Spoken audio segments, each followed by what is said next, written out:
Bagi BM, SPM, KSSM, salah satu domain penting ialah domain individu. Domain individu ni tentang kamulah sebagai pelajar, sebagai remaja, sebagai anak, sebagai murid sekolah, sebagai seorang individu, bagaimana kehidupan kamu, bagaimana kamu berurusan dengan orang lain di sekeliling kamu seperti kawan-kawan kamu, guru kamu, jiran kamu, masyarakat kamu. Jadi semua aspek ini penting dalam domain individu.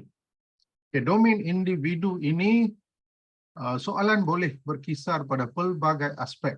Ini ramalan domain individu. Soalan-soalan karangan bahagian B. Bahagian B ini 100 markah. 100 markah bahagian B. Sorry, 70 markah. Bahagian B 70 markah, bahagian A 130 markah, jumlah 100 markah. Inilah antara soalan-soalan tentang ciri yang saya nak kaitkan dengan individu. Siapa individu ini? Ciri-ciri wanita yang progresif.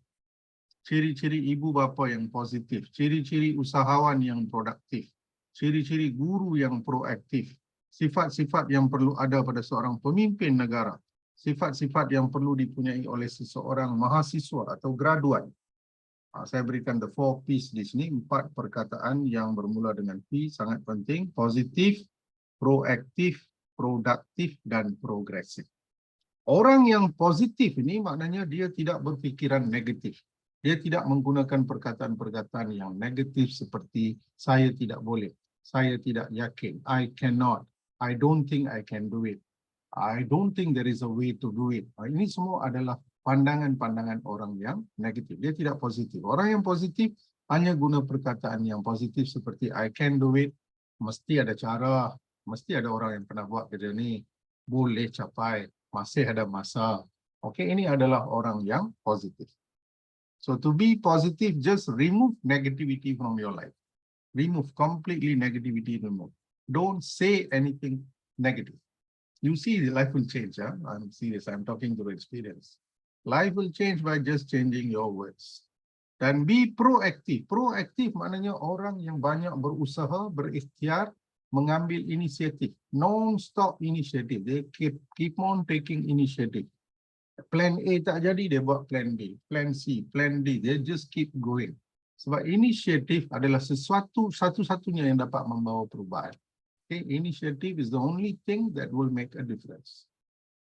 Dalam 1 tahun tu kalau kamu ambil banyak inisiatif, di penghujung tahun kamu akan nampak the results are totally different dengan tidak mengambil inisiatif. Produktif, satu lagi sifat yang perlu ada pada individu. Produktif maknanya dalam jangka masa yang singkat kamu boleh mencapai lebih banyak. Berupaya membereskan lebih banyak tugas dalam masa yang sama. Orang lain memerlukan 2 jam untuk buat suatu kerja, kamu boleh buat dalam 1 jam. Maknanya kamu lebih produktif. Very important word, produktif. Sebagai insan, manusia, kita mestilah produktif. Because life is short. There's no point taking too much time doing anything. Life is very, very short. Jadi we have to be productive, achieve as much as we can in the time that we have. Progresif, daripada perkataan progress, maknanya maju, berdaya maju. Dia menuju ke arah kemajuan. Orang yang progresif, dia selalu pastikan hari ini lebih baik daripada hari semalam. Today is better than yesterday. So I'm progressing. My job is to make sure tomorrow is better than today. Kamu boleh bandingkan dengan diri kamu sendiri. Diri kamu sendiri, tak perlu banding dengan orang lain. Today's hari ini is better than yesterday's hari ini. Enough. That's good enough. You just make sure that in whichever way, today's hari ini is better than yesterday's hari ini. That's enough. Ini penting untuk terus menuju dan marah ke arah kemajuan. Ini penting dalam pelajaran career, your business, whatever you are doing, you must be progressive. You must move. Orang akan pandang hina lah kalau kamu memandu kereta yang sama selama 20 tahun. Orang sudah pasti pandang hina. Kita tak boleh salahkan mereka. Kita tak boleh salahkan mereka kerana mereka memandang hina. Di Malaysia, a person drives the same car for 20 years. I don't think it's not fair. It's not fair. You could have done better. Something is missing in your life. Probably financial management or ikhtiar yang saya katakan tadi. Ikhtiar is missing. You know you're poor, you have to do lah 2 jobs or 3 jobs. What's the problem? Mana boleh orang miskin berharap nak maju dengan bekerja 8 jam sehari? 8 jam sehari is for the super rich, not for us. Okay, I work 16 hours per day. Okay, other than my teaching time, my research time, my writing time, a lot of things, reading, a lot of time. Jangan harap nak buat kerja 8 jam nak jadi berjaya lah. Kecuali bapa dan mak kamu sudah pun kaya raya. So, soalan boleh satu aspek domain individu ialah tentang ciri-ciri kamu sendiri sebagai pelajar, kamu sendiri sebagai pelajar, apa sifat-sifat yang perlu ada pada kamu, itu yang cuba saya maksudkan di sini. Okey, untuk menjadi manusia yang berjaya, katakan kamu jadi manusia yang begitu berjaya sehingga boleh memandu kereta yang besar dan mahal seperti BMW. Okay, BMW ni satu contoh, satu image yang menunjukkan the person is successful. Okay, when you see someone driving big cars, I'm just giving you example BMW sebab teknik kita hari ini adalah teknik BMW. Okay, jadi kamu lihat wanita ni, sekali pandang pun kita, walaupun dia model saja, tapi sekali pandang kita tahu ini manusia yang berjaya. I respect when I see people who are successful. I respect people who are rich. I respect because they have done something different. That's why they are there. And they remain an inspiration to others. Okay? Jadi untuk menjawab soalan-soalan seperti ini, inilah 2 masalah dalam penulisan bahagian A, bahagian B untuk kamu ialah 2 masalah utama penulisan ialah apakah yang hendak ditulis dan bagaimanakah hendak ditulis. Apakah ini bermaksud isi, idea. Tak ada idea tak boleh buat soalan. Bahagian A pun tak boleh buat, bahagian B pun tak boleh buat, ujian bertutur pun tak boleh buat. Kena ada idea. Idea nombor 1. Dan bagaimana ini merujuk pada format karangan dan juga gaya bahasa. Format karangan dan gaya bahasa.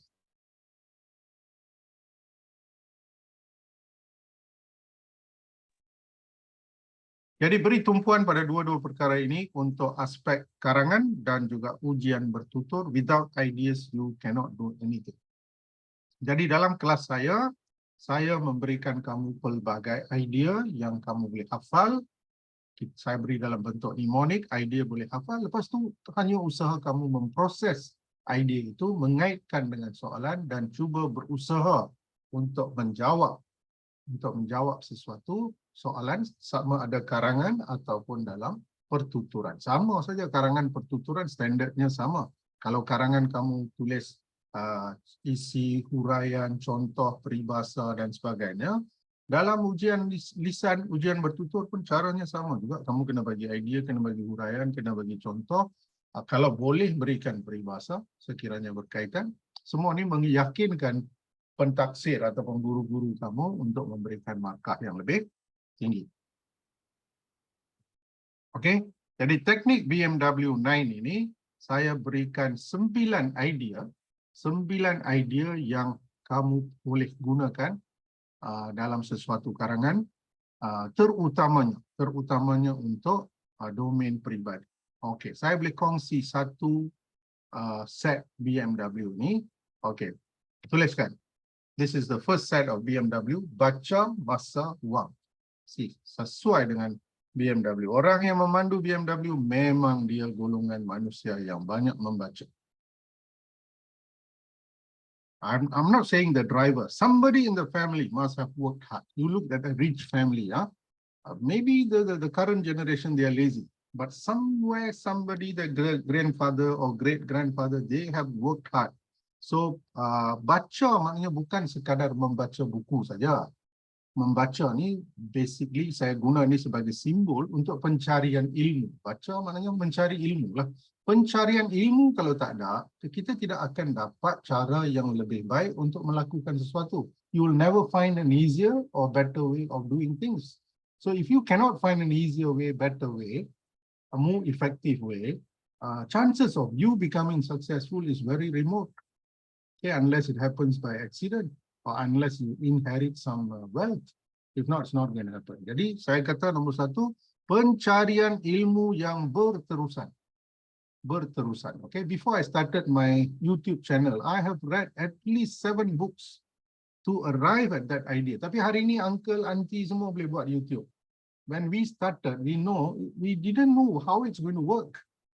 Sebab kita semua dah buat, orang dah buat, sekarang orang lain tiru dengan mudah saja. Okay, so konsep itu, what is actually happening? I saw a lot of things. The price is zero. See, Google, price is zero. You want to open a Gmail account. What do you pay? You don't pay anything. The price is zero. Facebook, the price is zero. WhatsApp, the price is zero. Business start with price which is zero. So it's a new world, new business, new way of doing things. So I read books, I understood this, then I started doing it. Satu, untuk individu nak berjaya, mesti ada pencarian ilmu. Ingat, nombor satu. Nombor dua ialah pengurusan masa. Ketika kamu masih muda, masih remaja macam sekarang, the only power you have is time. You don't have political power, economic power, or money power. Okay, you have only time. If you don't use your time wisely, properly, you are going to suffer in your future. Jadi masa perlu diurus dengan baik. Sebab masa satu-satunya yang kita tidak boleh jimat, kita tidak boleh menjimat masa hari ini 24 jam. Okey, saya jimat 2 jam, esok saya dapat 26 jam. Tak boleh. Masa kita tak boleh jimat, masa terus berlalu. Okey, tengoklah jam kamu kan. Dia terus berlalu, berjalan kan. Jarum-jarumnya terus berjalan. Itu hanya menandakan yang kehidupan kita sedang berjalan. Satu hari nanti dia akan stop lah. So until then only we have time.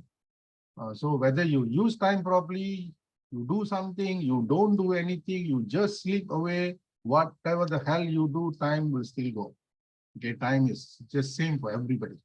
Satu lagi adalah pengurusan wang. Sekarang tak penting, tapi lambat laun apabila kamu graduate nanti, apabila kamu bekerja, ada kerjaya sendiri, wang, pengurusan wang menjadi satu lagi aspek yang menjamin kejayaan dalam kehidupan.